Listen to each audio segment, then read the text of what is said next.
Yes, and speaking of a jungle out there, is your house a jungle? Do you feel like you need some organizing? Always. Always, especially with kids. Toys are everywhere, and we need some help sometimes. And we're here with Kate.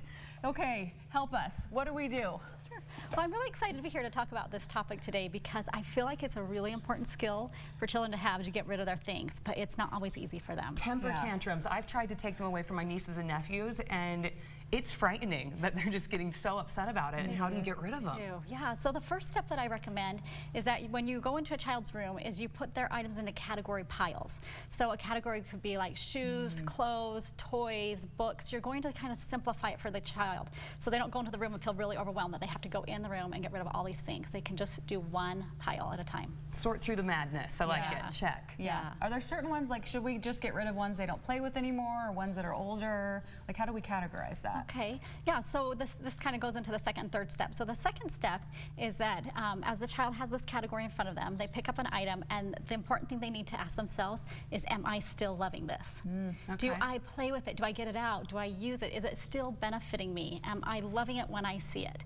And so this is a really positive way to go through things, because lots of times we say, time to go get rid of stuff, you have too much stuff, but instead now it's time to go find the things you love, and let's keep all those things you love. On the positive, I like that. Instead of just focusing on, you're not going to be able to keep this anymore. Right, yeah. Okay, and our third one, sort items into groups and capture memories. Yeah, so this is a really important one. So the first two groups are really easy for kids, and that's the keep it, I am totally loving it, and then there's the group of get rid of it, I'm not loving it anymore. So those are kind of black and white, but there's all that stuff in between that children have, let's say they need to get rid of it, but they have attachments to it. And so these items go into the memory group.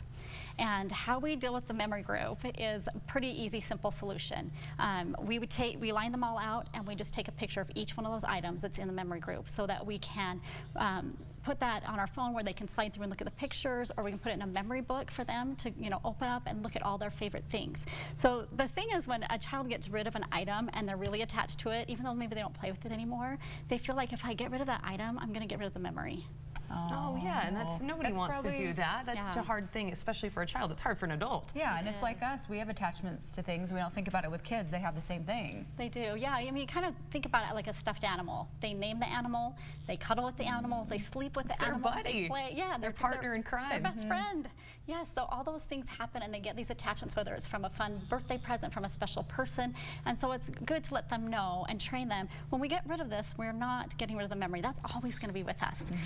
But it is true that an item will help us, revisit that memory. And so by saving the pictures and letting them go through it, they can still revisit the memory. Just trigger it right back to where they were. Yeah. And those items can go in the get rid of pile after you take the picture. Yeah. Okay, and you have an awesome chore chart called Do Dots. Tell us about that. I do. Do Dots is a fun way to parent. It just makes life easier, and it helps the children be more responsible with their chores, their behavior, schoolwork, all those things that you need them to do.